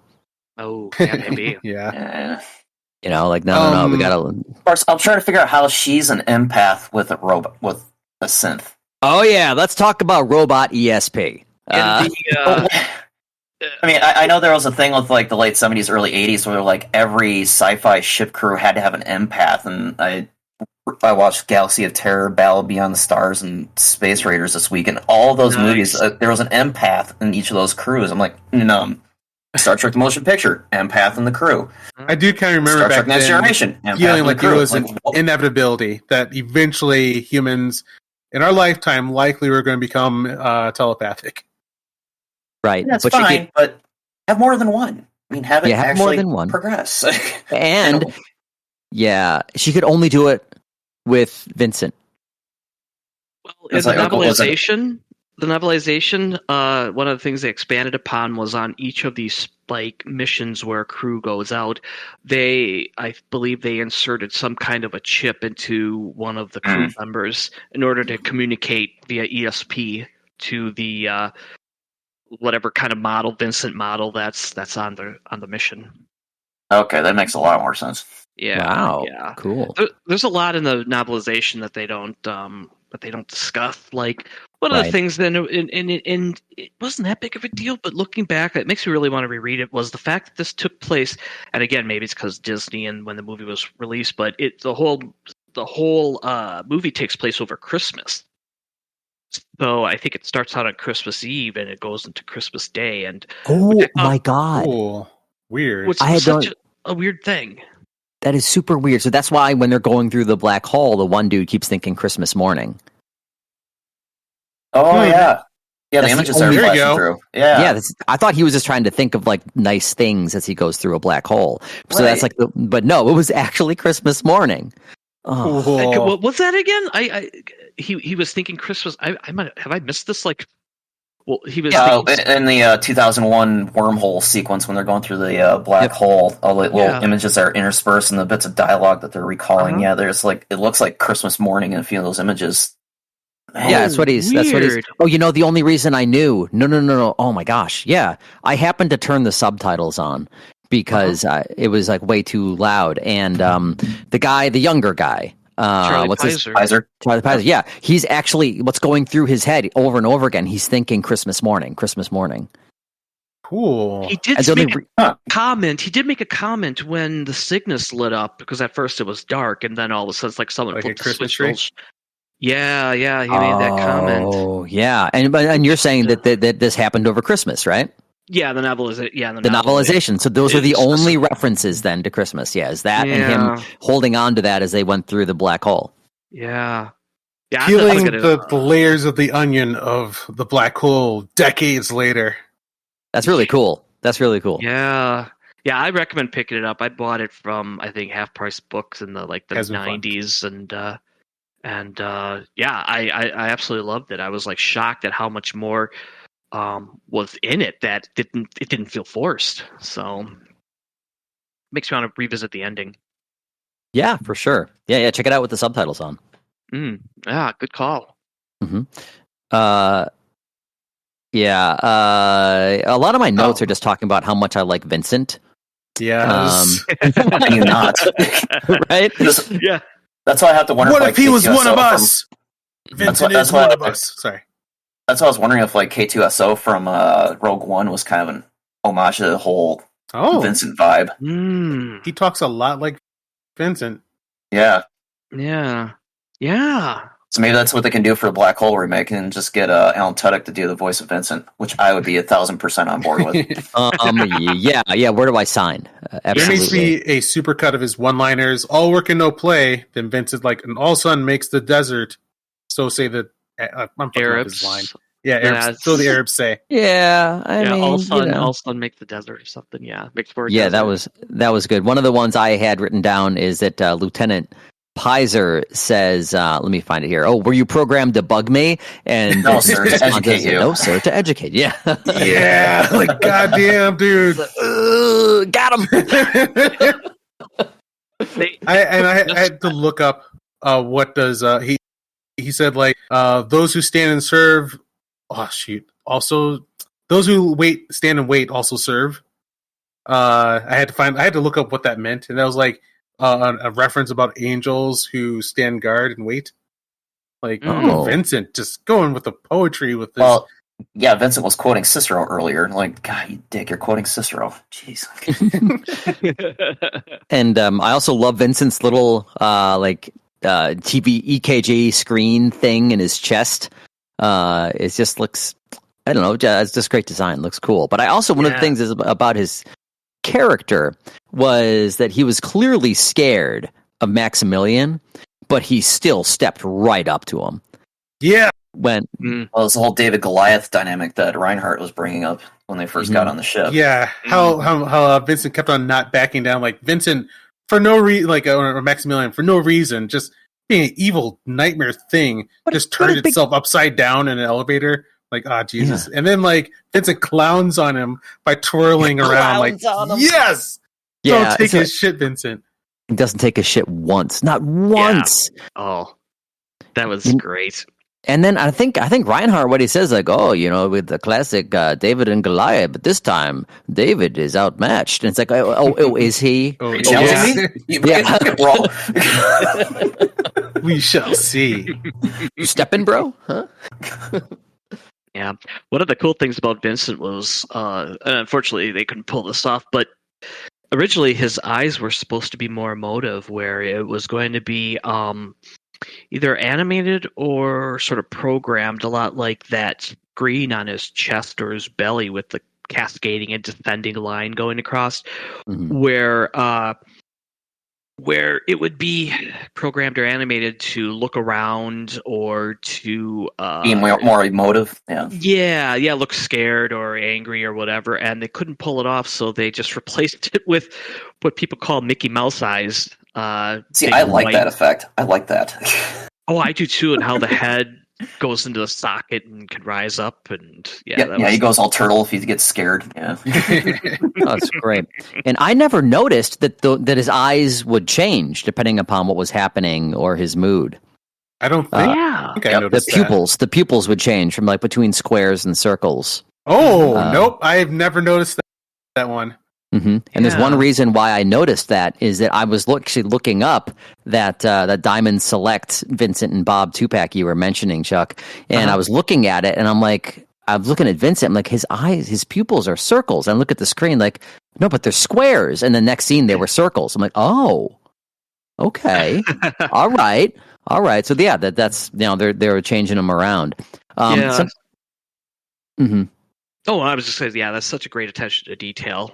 Yeah, for sure. But they didn't. No, definitely not. But I would be curious, like if they'd been able to animate them like they wanted to, how that would have turned out, because they were decidedly analog looking. Yeah. Well, the production budget went to the zero-G effects and all the matte paintings, because I love the matte paintings from this movie. And amazing. I thought the zero-G on the ship was flawless. I couldn't believe that was wire and harness. Is that how they did it? Yep, that was wire and harness. How did they get rid of the wires? Like they're there. You watch because of technology. Watching a 35 millimeter print in a theater and then seeing it on SD TV, on video, you really couldn't see it. But if you watch it on Disney Plus or get the Blu-ray, you definitely see them, even the wires on the droids. Yeah, stuff you're never supposed to say I Wasn't know. no, it's crazy. Still so smooth. I was like, good lord. Yep. Yeah, really smooth, really, really well done. Agreed. Going back to the eyes of Vincent and Bob, there was something I couldn't stop thinking about watching them, and I'm pretty sure that there were some robots or something in South Park that used such a similar design to those eyes that I can't stop thinking about South Park when I see Vincent and Bob now. That's hilarious. I know, like, the South Park characters are very, very rounded. Well, it seems like the Canadians were more kind of blocky with square eyes and Detached heads. Yeah. yeah, Yeah, flapping heads. They had the flapping heads. yeah. The what, That is racist, sir. That is purely racist. I was gonna say Syphil and Ollie, but that's totally not it. The Terrence and Phillip. Terrence and There Phillip. you go. Syphil and Ollie. Oh Awesome. my God. You just referenced Syphil and Ollie. I'll be Syphil and Ollie. Syphil and Ollie show. Everybody. Call me up when you're ready to do that episode. I'll be there. Oh yes, we're gonna do the Siblali retrospective. No, that's such a good point. Yeah. The in fact, I think if you look up like you can watch behind the scenes videos and retrospectives on YouTube, but there's that one video that you sent me from What Good Bad Flicks. There's a shot of somebody holding up a little pupil up to Vincent, which I think was supposed to be the original eye that was going to be animated or again programmed. And so you can kind of see an idea of what was not to come, which I thought was always pretty cool. Oh, that's really cool. Yeah. Okay. Yeah. Bob. They note at one point that he was programmed in Houston, and I never noticed that. And I was like, oh well, that's why he has this accent. Oh, Yeah, Good- he has like a good Texas point. accent. Yeah. So I think that's that kind of like explains that a little bit. It's not just because he's old and he developed some sort of Texas accent. The older They did it robots on get, the more purpose. they turn to Texan. Yeah, right. Well, and I think I mentioned this on chat a couple days ago. I mentioned some of the connections between this and Stanley Kubrick, right? Obviously, there's the obvious one. When they go through the black holes, that reminded me so much of the wormhole effect from when Bowman went through the wormhole in 2001. So that was the obvious one. But Slim Pickens, who did the voice for Old Bob, he was in Dr. Strangelove for Kubrick. That's right. Really? He was Major Kong, the guy who rode the bomb. Yes. Yeah. Yes.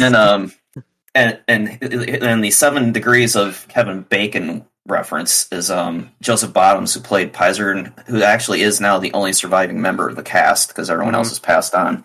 Wow. His brother is Timothy Bottoms, who starred in Johnny Got His Gun, which was written and directed by Dalton Trumbo. And Dalton Trumbo did the screenplay for Spartacus, which was directed by Kevin Bacon. Stanley Kubrick. Oh. Yes, Stanley Kubrick. I was like, Bacon. wait, how are we going toward Kevin Bacon? with this?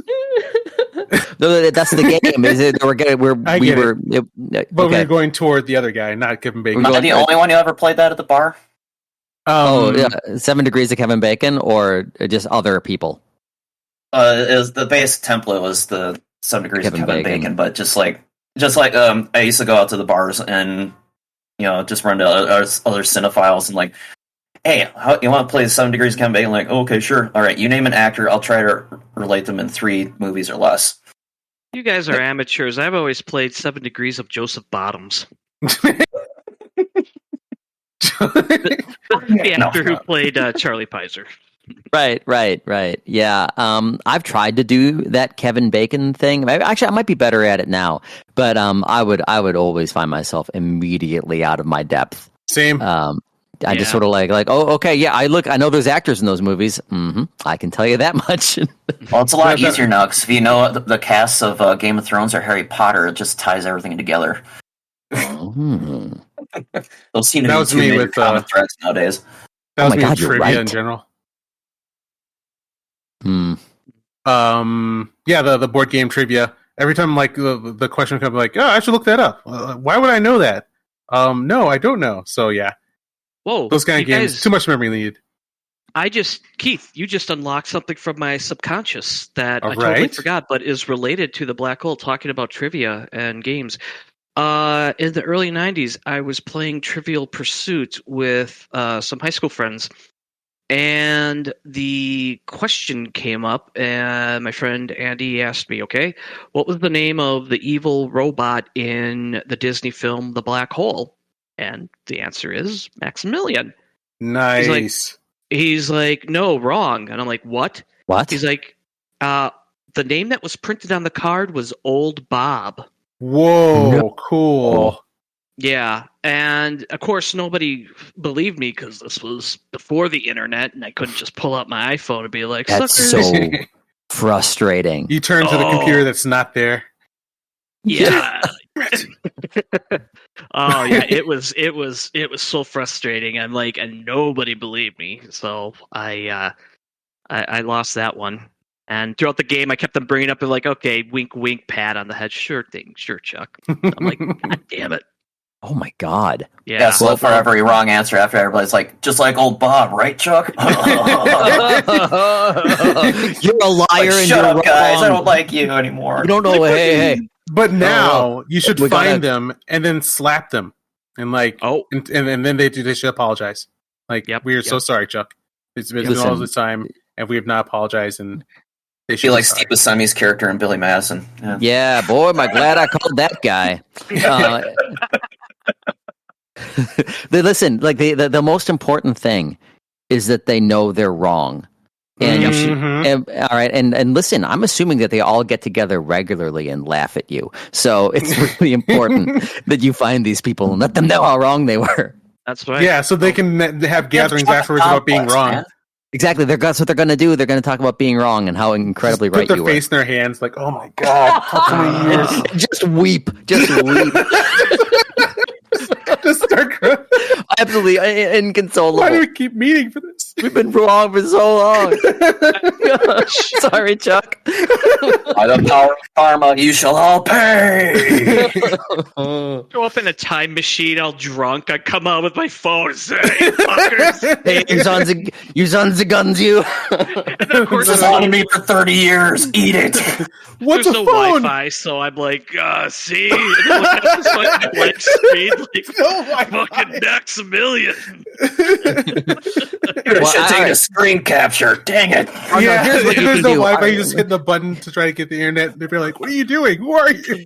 No, listen, Going no, to the as- internet. What's And, that? that's right. As future Chuck, just show up with the VHS. I'm sure that that was probably at a time when VHSs Yes. were happening. Just show up with that, but you should Oh. still be drunk, and then just run over to the damn it. VCR.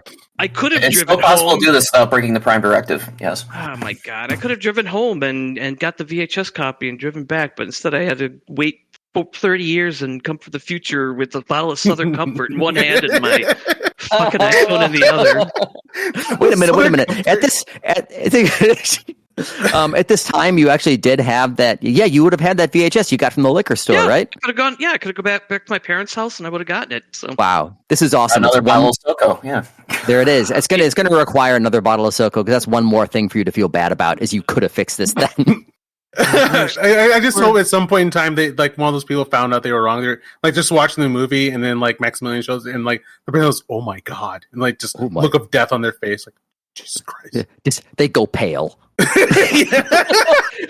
I bring the video over and I force them to watch the movie. And at the end, they're kind of looking at each other like, "No, I think old Bob was the villain." Like, They weren't paying fuck attention. you guys! That'd be It's even old funny. Bob. They weren't paying attention. Smash the bottle of empty Soko on the floor. It'd be even funnier if they watch the movie and they find you on Facebook and they apologize on Facebook. I'm like, I finally watched it, man. I'm so sorry. Right, the whole time. Old Bob was a hero, Yep. and so were you. Old mhm. Bob.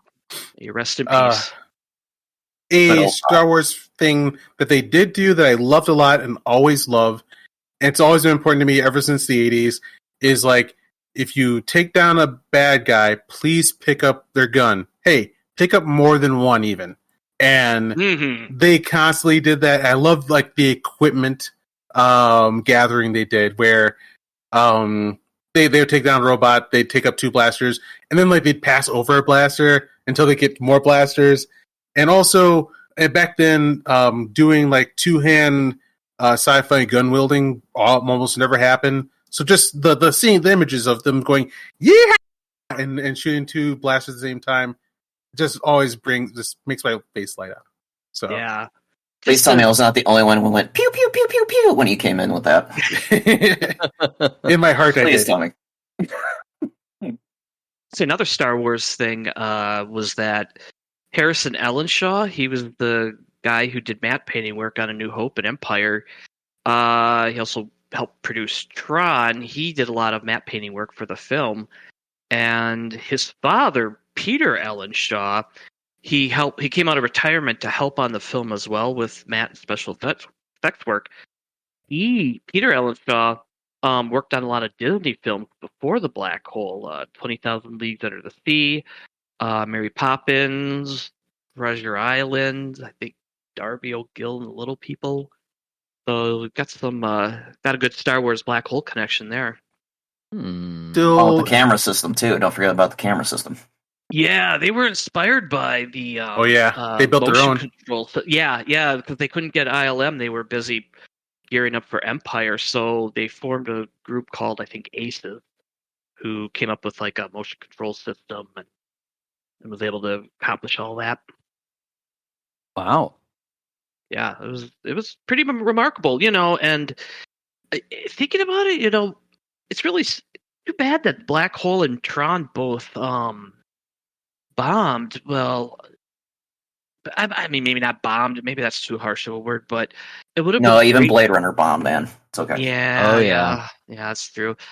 It would have been great to see what Disney could have done if they continued on with like kind of practical effects from that era. Like, they had their great renaissance with Little Mermaid and Lion King and all that, so they went back to their bread and butter. But like, it would have been great to see if Black Hole and Tron did well, how in an alternate history, I'd love to see how they would have risen to compete with ILM.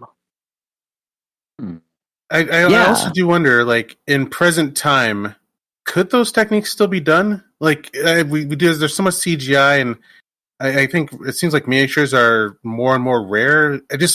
I miss that almost real feeling. Like when I watch 80s movies, they feel so goddamn real. Like everyone in the acting and everyone in the cast, everyone is bought into the world they're in. There's no winking. There's no cartoon-ish CGI. Like, can that still be done, or is it now just too expensive and time-consuming to? Expensive. I mean, that's the thing about CGI. It's infinitely cheaper. Mm-hmm. Problem is, it's too impersonal.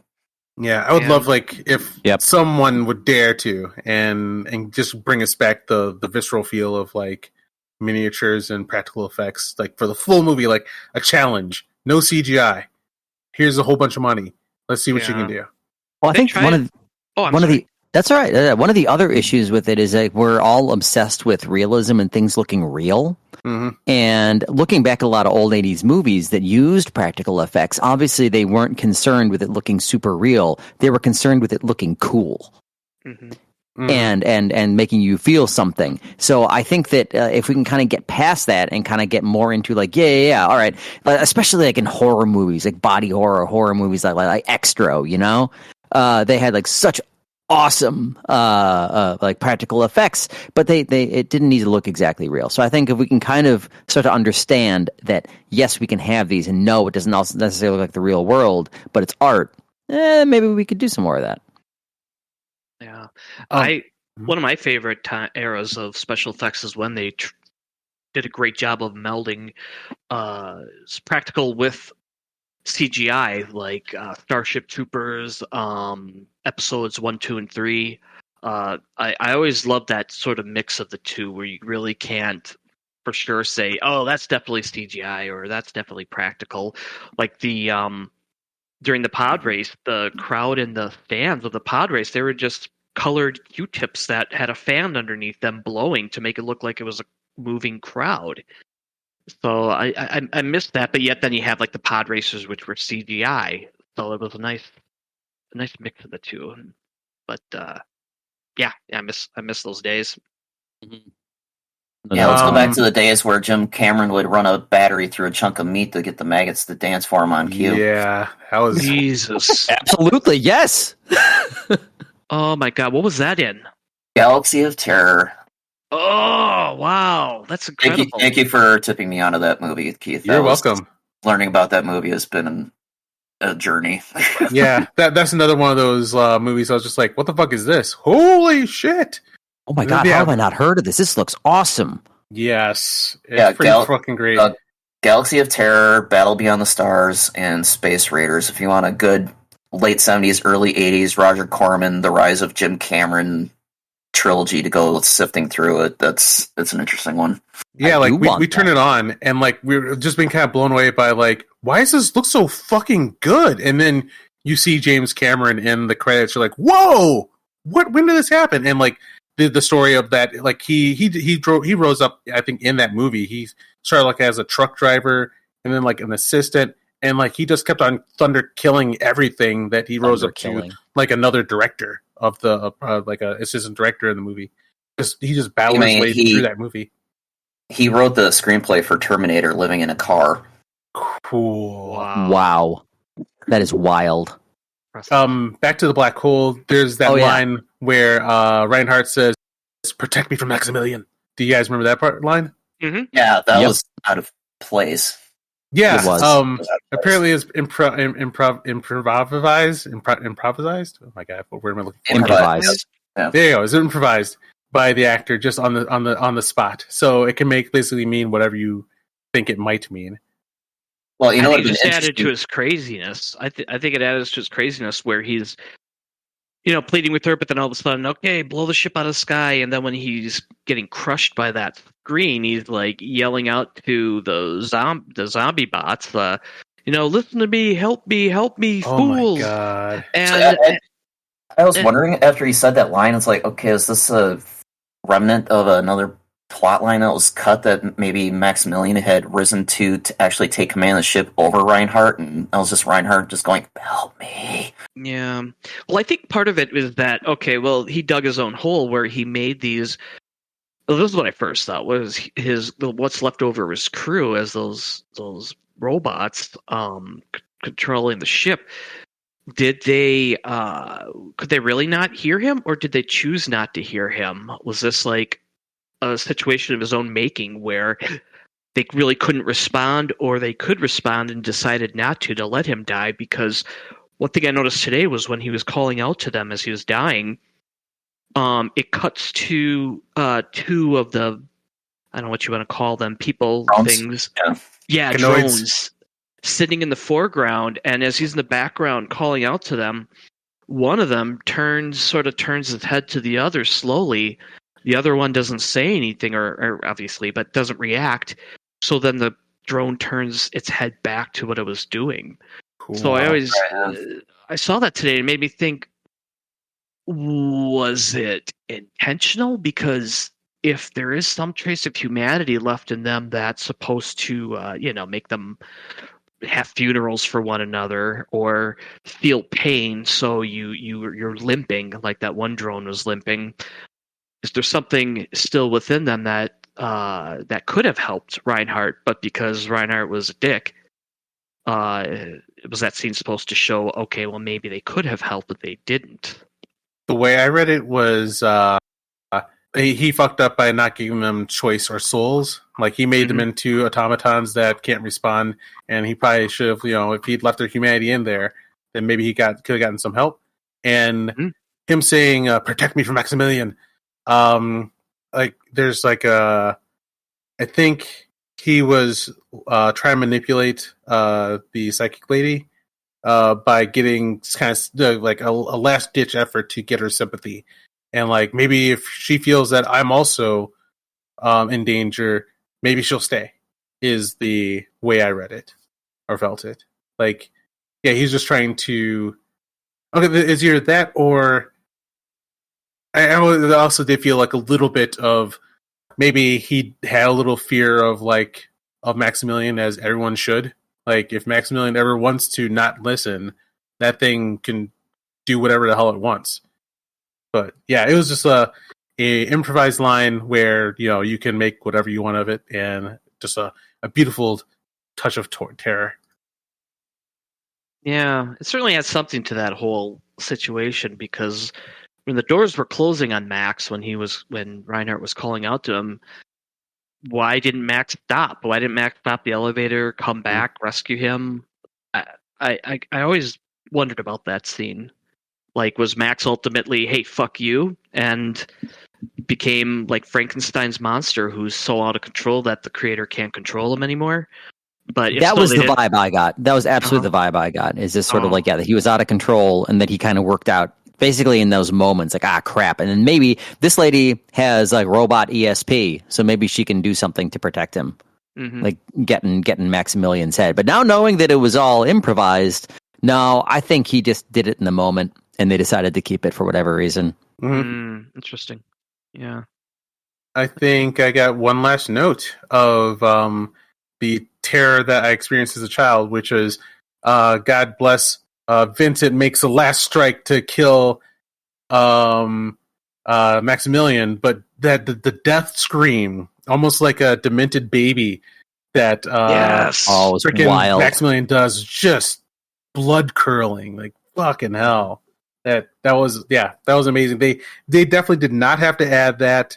I wouldn't imagine Maximilian would make any sounds, but motherfucker screamed in his death, and that was horrifying. Yep. I've been yelling, "This is for Dr. Brandt!" Yeah. So that's the exact same way Brandt went out at the hands of Maximilian. Oh yeah, you're right. Yep. There we go. Yeah. Screw it's like you. poetry. It Right. is beautiful poetry, and it's Vincent taking down that jerk. You know, you always got to love a David and Goliath thing, and you know, you kind of knew that Vincent was going to come up on top, but just like you knew they're going to get a showdown. And here's a question though: at the end, when Vincent is just kind of pressing into, when Maximilian's kind of pressing into Vincent, is he electrocuting him there, or what's going on? That's how I took it, and it just Trying to overload him. yeah, and then I think it was supposed to be comedic in a way too, because Vincent's head totally becomes exposed as a round ball with the glowing brain, and that cover pops up even further. And Yes. I think it was supposed to be and then he's cross-eyed, you know. So I took that as like maybe they did it to sort of lighten up that scene a little bit because it is a Disney film. But goddamn, Yeah, Worked on me. mm-hmm. Yeah, as a kid, like just one victory against the devil. That was fantastic. nice. Yeah. All right. How many more notes do we got? I think that's it for me. But I got a couple little ones. Bring 'em. So first one is when they're doing the transport near the end of the movie, and it's kind of like a roller coaster. It really looked like a ride, and I'm like watching that. I was like, what were they thinking? Like, if this movie's really big, we can turn it into a ride at the theme parks. Absolutely. yeah, Right? they actually did have plans for it. Boom. There you go. But if the movie wasn't successful enough, therefore no ride, right? Exactly. That's exactly what happened. And I forget the details of it. It's out there somewhere. I don't know if it's supposed to be like a laser gun ride or something. I don't know, like a laser tag, or I forget what it was. But they were planning on something. Yeah. Or like There it was you go. supposed to be a roller coaster like Space Mountain or yeah, I gotta look that up. Yeah. We can maybe throw that into the show notes. Mm-hmm. And then also the scene where they're doing all the firefight and everything, and then Bob starts to do well, and they're like, "Oh yeah, way to go, Bob!" As soon as that happens, that's like the moment where you know a character is about to die. I feel like that is a narrative trope you see in a lot of different things, where like a side character that maybe has gotten picked on or hasn't done well for a lot of it. Maybe they're older. All of a sudden starts kicking a lot of ass. That character is probably about done. Yeah, as a kid, I never thought that, only because Same. as a kid, I didn't have that kind of trope embedded in my brain. But yeah, I could definitely see somebody with movie viewing experience under their belt thinking that. Yeah, as a kid, it got my Kid, hopes no. up because Yeah, I was like, absolutely. "Oh yeah, get him, Bob! He's coming back. He's not getting my shit anymore." Woo! Oh my god! Why are you making me watch him die? He was just doing well. You're making me Yeah. feel things. Oh, Got you again. Gotcha, kid. Buy the toys. Hey, kid, get out of here. Here's a little Bob Your toy, huh? Go buy your Bob toy. Enjoy your Happy Meal. What's sad was Bob was planned for the second wave of Black Hole figures and was never made. Aw. Yeah. Rest in Bob was peace. never made? What? No, Really? they had a Vincent, a Sentry, Maximilian. They had Durant, Kate. I'm trying to remember if they had a Reinhardt. You can look up there's a site out there dedicated to Mego, which was the company that was contracted to do the figures. So they did they went the Star Wars route with making the little 3 3/4 action figures, and so they can do sets and whatnot. But yeah, that line did not last long, and those figures are pretty pricey nowadays. Wow. That is wild. I totally have like a completely wrong memory of there being a Bob model. Because, there's a Vincent one. I'm sorry. I don't mean the models, but like action figures. Action figures. Oh, They gotcha. didn't Well, have yeah. But you might be right, though. Still, I'm not sure that there was a Bob model. Because I'm looking it up right now, trying to find it. I'm only seeing Vincent. So if somebody can find that, I'd be curious to see if there was indeed a model.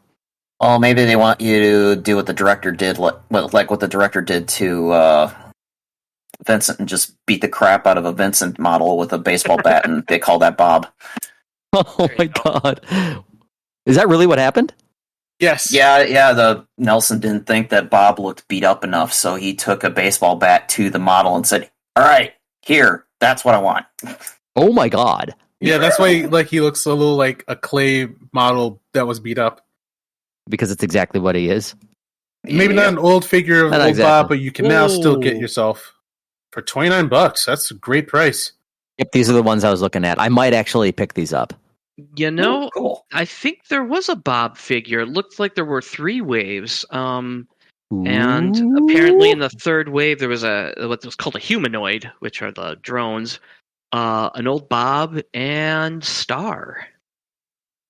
But wow. Sold exclusively in Canadian Sears and Kmart outlets when they were up for $1. And Matt, was it you who got me this Vincent pin that I have? Yeah, that was me. Yeah, dude, I Cool. got you that from Disney World. Yep. Oh, that's Playing cool. with him right now. He's at my desk. Oh, that's great. Yeah, Oh, yeah. that's so funny. Yeah, I think when I went to Disney World, we had been planning on doing this, but never got around to it. And I saw that dude. I'm like, yeah. He's got like a little like spring loaded head thing. That's awesome. It's pretty sweet. All right. Anything else we should tap? I just got 2 quick things. Please. Just to wrap it up here on my end. The film had a budget of $20 million with $6 million for advertising. Well, Twice as much as Star Wars. Oh yeah, good point. So $26 million to create and advertise, and it went on to make $35.8 million. And at the time, it was the most expensive film created by Disney. Wow. It is a really great movie. I can see, I feel like I can see they're like, man, this is going to be fucking amazing. We're going to change the world with this movie, and not so much. No, it didn't work out. Yeah, it wasn't the much sought after Star Wars killer. Yeah. How much did it cost to make back in '79? Sorry. 20 before advertising. $20 million. Wow. Okay. Yeah. But the sets were really big, They, and then they had to augment that with matte paintings, so the model work, and they probably had to build everything from scratch. The motion control, they couldn't just go to ILM or, Boss Studios wasn't around during that time, so that's probably where a lot of the money was sunk into. That would cost $81 million in today's money to make. That's crazy. Wow. Yeah. But you know what? I'm glad it was what it was. I wouldn't want a Star Wars ripoff. You could say it was a Star Wars ripoff, but besides cute robots, really nothing else about it besides space to Star Wars to me. So I'm glad Disney put it out there. Yep, a beautiful and unique project. It was a risk. They took a risk, and sometimes that works out. But no matter what, yeah, it's a crazy movie. Yeah, I'm totally glad it exists in general. Crazy is the word. Yeah, crazy. It's fun. It's funny to call it a risk because Star Wars was a massive risk for 20th Century Fox, and well, look what Yeah, it paid that off. do. You think Well, it'd be a sometimes slam it's- dunk for Disney? All right, do we want to do some final thoughts and close up? Black Hole, And- check it out. Read the novelization. And Hold on, yeah. hold on. I'm going to go across the board, unless we got any other final notes that we want to throw out and use. So I think we're good for closing. All right, MJ, what are your final thoughts on your experience with the black hole? Good. That was a great topic idea to bring up because it had me go tripping through late 70s, early 80s sci-fi that I hadn't really gone as in depth with that I would have liked. I even went back and rewatched 2001 and Event Horizon because I hadn't seen either one of those in 20 years. Nice. 2010 is yeah, really fucking good too. Yeah, and I finally got it on this one. It only took me 4 tries to really finally get that movie. I hate myself for admitting that. Kind of like watching Christopher Nolan's last few movies, but anyway. Yeah, Black Hole. That was way better than I remember, and I'm really glad I watched it again. I'm actually thinking I'm going to start digging up some other late 70s, early 80s sci-fi because, yeah, a lot of it was schlocky, and there are a lot of stuff that make you scratch your head why they made the decisions they did, but it's all entertaining, and it's interesting to watch how sci-fi has grown from then till now. Right, and then Doc Falconer, final thoughts? Yeah, if you are, say, a 4 or 5 year old kid in the 80s, don't watch this. It's going to scare the hell out of you. But if that's not who you are, yeah, it's such an interesting flick, and it really is sort of like this moment in time. And yeah, it's not perfect. It has, you can see the faults, you can see that it really was a product of its time. But that said, for the most part, overall, it's still a very fun watch. And like, if you're a fan of sci-fi or just, seeing how they would have done things like this, in like 1979, yeah, then it's totally worth checking out. Yeah. All right, Chuck, final feelings and thoughts. Oh, well, I love this film. Between this and Tron, I think it represents maybe Disney's most creative time, especially since, the movies that they're best known for, Pinocchio, Snow White, and whatnot. But yeah, I absolutely love it. I recommend reading the novelization, flesh it out more if you want to get more Black Hole. All right, and yeah, I've loved having this movie in my life throughout, from being a kid to now. Great space cowboy horror that will mess you up, especially if you're a little child.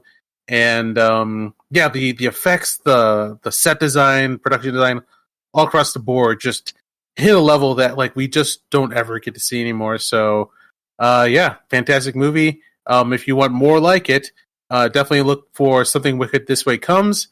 And I don't know, I can't remember. Was Escape the Witch Mountain scary? Same I've seen director? Yeah, I think I might check that out myself. All right, though.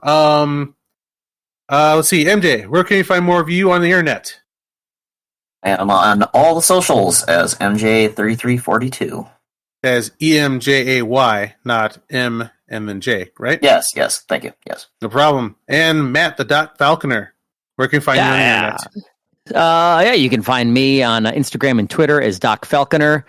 And also, I have been helping out my friend Sarah with some episodes of her X-Men The Animated Series podcast. And you can find that on Spotify and other places. It's called Gene No with 4 O's. Nice. Thanks for the reminder. I have to rewatch that before the revival comes out this year.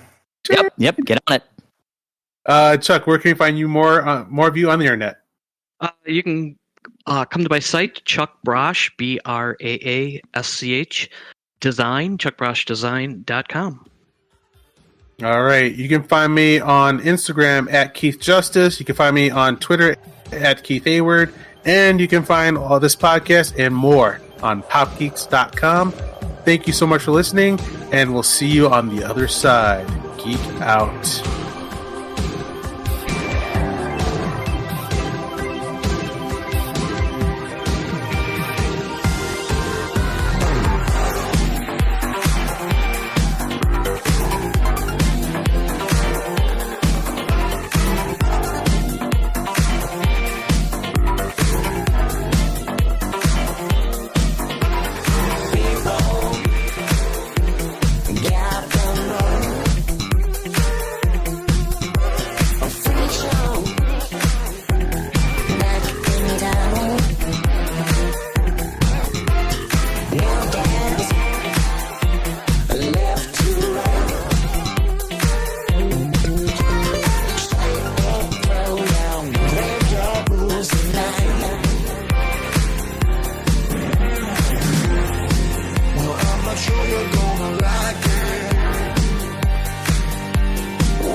Jack